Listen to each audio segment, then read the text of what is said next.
નમસ્કાર. આકાશવાણી.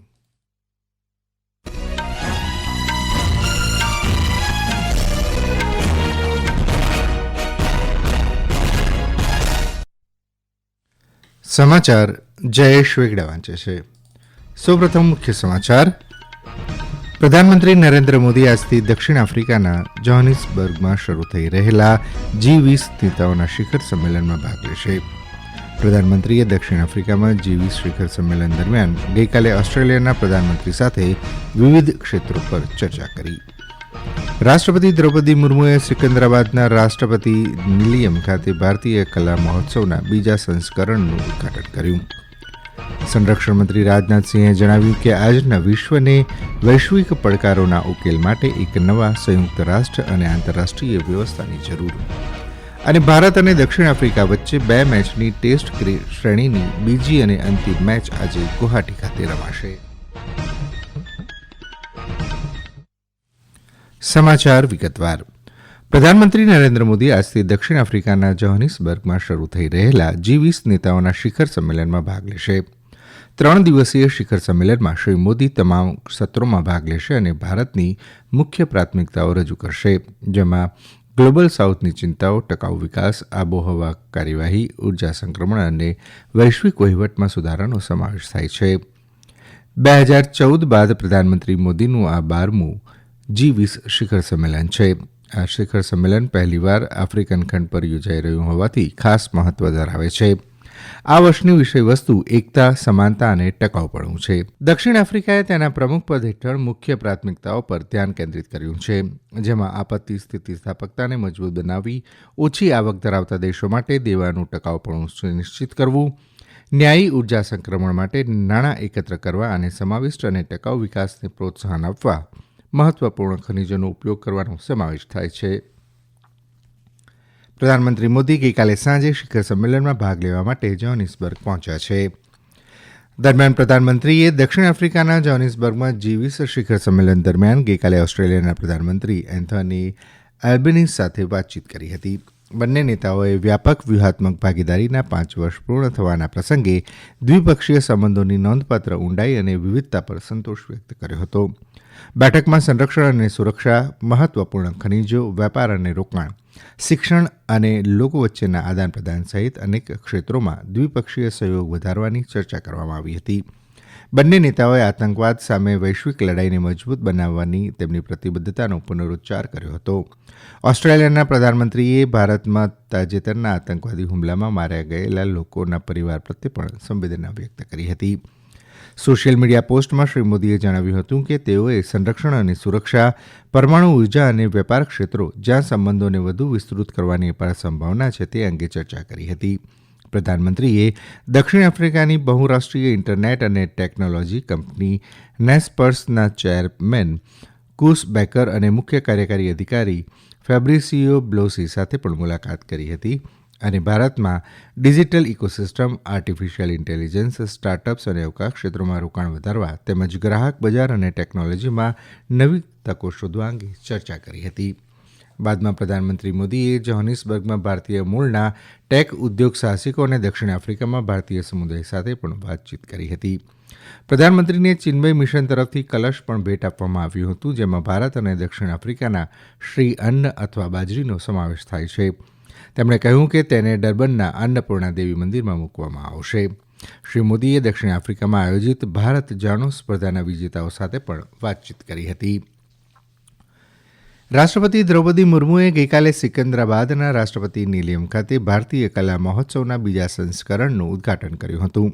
9 દિવસીય આ મહોત્સવનું આયોજન રાષ્ટ્રપતિ નિલયમ દ્વારા સંસ્કૃતિ મંત્રાલય, કાપડ મંત્રાલય અને પર્યટન મંત્રાલયના સહયોગથી કરવામાં આવી રહ્યું છે. આ મહોત્સવનો ઉદ્દેશ ગુજરાત, મહારાષ્ટ્ર, રાજસ્થાન, ગોવા, દાદરા અને નગર હવેલી અને દમણ અને દીવના વૈવિધ્યસભર સંસ્કૃતિ વારસાને પ્રદર્શિત કરવાનો છે. આ પ્રસંગે રાષ્ટ્રપતિએ લોકોને વિવિધ સ્થળોની પરંપરાગત સંસ્કૃતિ વિશે જાણવા અનુરોધ કર્યો હતો. मुझे विश्वास है कि जब लोग इन पवेलियन में आएंगे एवं विभिन्न राज्यों के सांस्कृतिक प्रस्तुतियों के देखेंगे तो उन्हें ये एहसास होगा कि भारत की कला परंपरा कितनी समृद्ध है. देवियों और स्वजनों, हमारी देशवासी विशेषकर हमारी युवा भारत की सभ्यता संस्कृति के बारे में और अधिक जान समझ सकेंगे। इसके लिए भारत सरकार अनेक कदम उठा रही है। इस दिशा में राष्ट्रपति भवन में भी अनेक प्रयास किए जा रहे हैं। ગૃહમંત્રી અમિત શાહે દેશભરમાં નવા શ્રમ સંહિતા લાગુ કરવા બદલ દેશના શ્રમિકોને અભિનંદન પાઠવ્યા. સોશિયલ મીડિયા પોસ્ટમાં ગૃહમંત્રીએ જણાવ્યું હતું કે પ્રધાનમંત્રી નરેન્દ્ર મોદીના નેતૃત્વમાં ઘડવામાં આવેલા આ સંહિતા શ્રમ કાયદાના ઇતિહાસમાં સૌથી મોટો સુધારો છે. શ્રી શાહે જણાવ્યું હતું કે આ સંહિતા કામદારોને લઘુત્તમ વેતન, સામાજિક સુરક્ષા, મહિલા કામદારો માટે સમાન તકો અને અસંગઠિત કામદારો માટે કાનૂની ઓળખની ખાતરી આપે છે.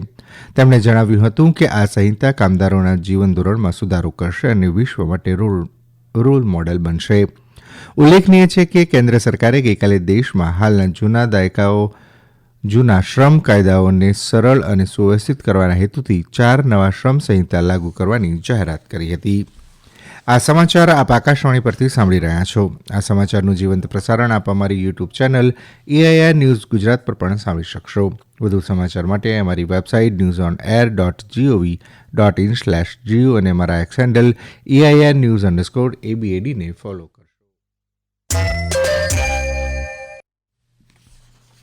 સંરક્ષણ મંત્રી રાજનાથસિંહે જણાવ્યું છે કે આજના વિશ્વ અને વૈશ્વિક પડકારોના ઉકેલ માટે એક નવા સંયુક્ત રાષ્ટ્ર અને આંતરરાષ્ટ્રીય વ્યવસ્થાની જરૂર છે.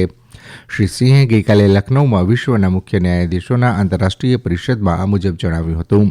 તેમણે જણાવ્યું હતું કે સંયુક્ત રાષ્ટ્ર ઇઝરાયેલ, હમાસ અને યુક્રેન રશિયા સંઘર્ષો જેવા વૈશ્વિક સંઘર્ષો તેમજ સુદાનમાં ઉદ્ભવતા માનવતાવાદી સંકટમાં વધુ મજબૂત ભૂમિકા ભજવી શકે છે.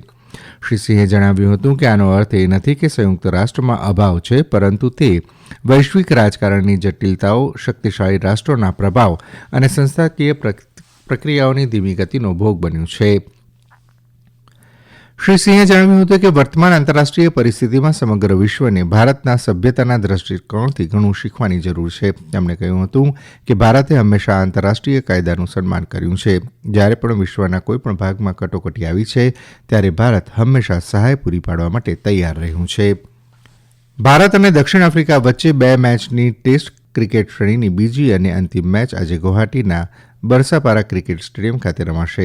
આ મેચ સવારે 9 વાગે શરૂ થશે. ઋષભ પંત ભારતનું નેતૃત્વ કરશે. ભારતીય કેપ્ટન શુભમન ગિલ ઇજાને કારણે બીજી ટેસ્ટ રમશે નહીં. દક્ષિણ આફ્રિકાએ પ્રથમ ટેસ્ટમાં ભારતને 30 રનથી પરાજય આપ્યો હતો. ગુજરાતના નાર્કોટિક્સ કંટ્રોલ બ્યુરો NCBના અમદાવાદ ઝોનલ યુનિટે ડ્રગ રાખવા બદલ 2 વ્યક્તિઓને દોષિત ઠેરવ્યા છે. ગુજરાતની એક અદાલતે ગઈકાલે રાજસ્થાન અને અમદાવાદના 2 આરોપીઓને 14 વર્ષની સખત કેદ અને 1 લાખ રૂપિયાનો દંડ ફટકાર્યો હતો. ભારતના લક્ષ્ય સેન ઓસ્ટ્રેલિયન ઓપન બેડમિન્ટનમાં પુરુષોની સિંગલ્સની સેમીફાઇનલમાં પહોંચી ગયા છે. લક્ષ્ય ગઈકાલે સિડનીમાં ક્વાર્ટર ફાઇનલમાં પોતાના દેશબંધુ આયુષ શેટ્ટીને હરાવ્યો હતો. આજે ફાઇનલમાં તેનો સામનો તાઇવાનના ચો ટિએન ચેન સામે થશે. હવે આજના અખબારોના મુખ્ય સમાચાર રજૂ કરે છે રિંધી ઉધાડ. આજના તમામ અખબારોએ રાષ્ટ્રીય અને આંતરરાષ્ટ્રીય સમાચારોની હેડલાઇન બનાવી છે. સંદેશ પ્રથમ પાને લખે છે દુબઈ એર શોમાં તેજસ ક્રેશ, પાયલટનું મોત અને નવા 4 લેબર કોડનો દેશભરમાં અમલ શરૂ. ગુજરાત સમાચાર લખે છે ₹90 પહોંચવાની તૈયારીમાં મોંઘવારી વકરશે. દિવ્ય ભાસ્કરની હેડલાઇન છે પાકિસ્તાન ટ્રમ્પને 2 બંદર આપશે, તેમાંથી એક ચાબહારથી 115 કિલોમીટર જ દૂર. ઘૂસણખોરોને તગેડી મૂકવા મોદી સરકારનું મક્કમ પ્રણ. આ સમાચાર ફૂલછાબે પહેલા પાના પર છાપ્યા છે. અંતમાં મુખ્ય સમાચાર ફરી એકવાર. પ્રધાનમંત્રી નરેન્દ્ર મોદી આજથી દક્ષિણ આફ્રિકાના જોહાનિસબર્ગમાં શરૂ થઈ રહેલા G20 નેતાઓના શિખર સંમેલનમાં ભાગ લેશે. પ્રધાનમંત્રીએ દક્ષિણ આફ્રિકામાં G20 શિખર સંમેલન દરમિયાન ગઈકાલે ઓસ્ટ્રેલિયાના પ્રધાનમંત્રી સાથે વિવિધ ક્ષેત્રો પર ચર્ચા કરી. રાષ્ટ્રપતિ દ્રૌપદી મુર્મુએ સિકંદરાબાદના રાષ્ટ્રપતિ નિલયમ ખાતે ભારતીય કલા મહોત્સવના બીજા સંસ્કરણનું ઉદઘાટન કર્યું. સંરક્ષણ મંત્રી રાજનાથસિંહે જણાવ્યું કે આજના વિશ્વ અને વૈશ્વિક પડકારોના ઉકેલ માટે એક નવા સંયુક્ત રાષ્ટ્ર અને આંતરરાષ્ટ્રીય વ્યવસ્થાની જરૂર. અને ભારત અને દક્ષિણ આફ્રિકા વચ્ચે 2 મેચની ટેસ્ટ ક્રિકેટ શ્રેણીની બીજી અને અંતિમ મેચ આજે ગુવાહાટી ખાતે રમાશે. હવે પછી આપ 1:20 રાષ્ટ્રીય સમાચાર સાંભળી શકશો. આકાશવાણી પરથી સમાચાર પૂરા થયા.